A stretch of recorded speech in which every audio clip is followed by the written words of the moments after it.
Good afternoon. I just wanted to check in with you and give you some hints and some moral support for this new essay that you guys are starting to write. This is the analysis essay. It could be considered a lit analysis or a rhetorical analysis essay. And so what you're doing is really important as far as your whole academic career goes. You are reading a text of your choice, and you are picking it apart, digging into it, seeing what about it, right? So the official assignment, all of the little tidbits and questions to ask yourself is located in the analysis essay. So my number one recommendation is that whatever essay you choose, you have chosen it for a reason. So ask yourself, why? What about this particular essay sticks out to me? Why do I like this essay? Start there and then read it several times. So it's a good idea. I know that you guys have already chosen your essays, but this is why it's a good idea to not pick one that's just really, really long, because you do need to read it several times. So in a lot of the essays in our book, and I apologize, there's no way of getting around this, that you are writing an essay about an essay. So forgive me that we're having to use those words over and over. We can call it article if you like, but these are essays coming from the Brief Bedford Reader. So in these essays, first of all, here's a hint. Wherever your essay that you chose, look and see what category it's in. So let's pretend like it's a cause-effect essay. Well, go study up on cause-effect if you are kind of stumped about what to write about, and see how that author uses the cause-effect. Another hint is to go look at the questions after the essays, because that might spark your own writing. Because if the bookmakers have asked particular questions or specific questions about the essay, then that must mean there's something there, right? So that's another good little hint. Go look at the questions that are asked about the essay. Look at the category that the essay falls in. Pay attention to just what, the different tools or methods the author uses. It might be that this particular author uses a lot of like slang words or something. And so what about that? What is the effect? Anyway, so just, ask yourself these questions. You want to narrow your focus. You don't want to pick a whole bunch of things to write about.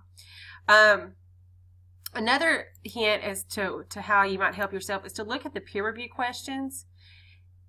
You will want to set your introduction paragraph up and make sure that you mention the article or essay that you are writing about, and you want to make sure that you mention the author right away. Don't leave anything to question there. Also, as you talk about your essay within your own writing, always use the author's last name. You can use the author's full name at the beginning. If you want to, you can use it again at the end, but throughout your essay, you're only going to refer to the author's last name. And again, you'll have a body paragraph for whatever it is that you are writing about and for whatever points that you are using. If you can't think of anything else to focus on, then go and look at the different appeals that the author uses. Does the author use the emotional appeal? Does he use the logical appeal? Okay, whatever. Look at those, because you can write a whole essay. If the author is using pathos or the emotional appeal, if he's really trying to make readers feel guilty or angry, focus on that. How is he doing it? What language is he using that is making the reader feel a certain way?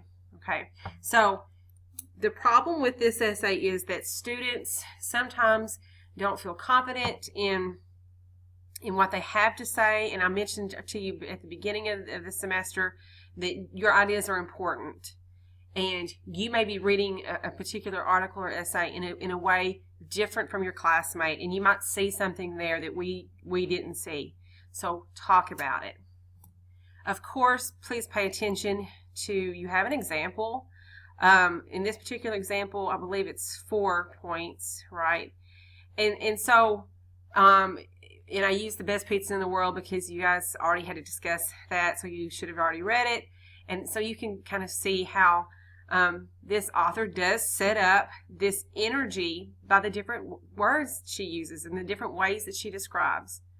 So those were the things that Jane Doe decided to concentrate on in The Best Pizza in the World. Notice how quotes are used in this particular essay. I provide you examples for a reason, okay? So you guys are going to be expected to include your page numbers, okay, after quotes. You're going to be expected to use the author's last name. And if you quote 4 or more lines, set it off at 1 inch, the left margin at 1 inch, which you can find right here, okay? This particular one was a quote in the essay, so that's why there's quotation marks. Usually there aren't quotation marks in this kind of quotation because you're setting it off at 1 inch. And in this case, we put the page number out to the side with no end punctuation there. All of these tidbits can also be found in the MLA section of a writer's reference and all the other different resources I've linked for you. Don't forget you need to include a works cited page. Hint, hint. This is the citation for our Brief Bedford Reader. You would just need to change your author's name and your title and the page numbers. Okay, so get busy. I hope this has helped somehow. Really, you are just deciding what it is about a particular essay that sticks out to you. You know, how does the author do his work, his or her work? How does he get his point across? Do you agree with his point? You know, there might be part of your essay that is an agree or disagree situation. Either way, make sure you keep coming back to the original essay throughout and that you refer back to the author and his or her ideas. I hope this helps. I'll talk to you soon.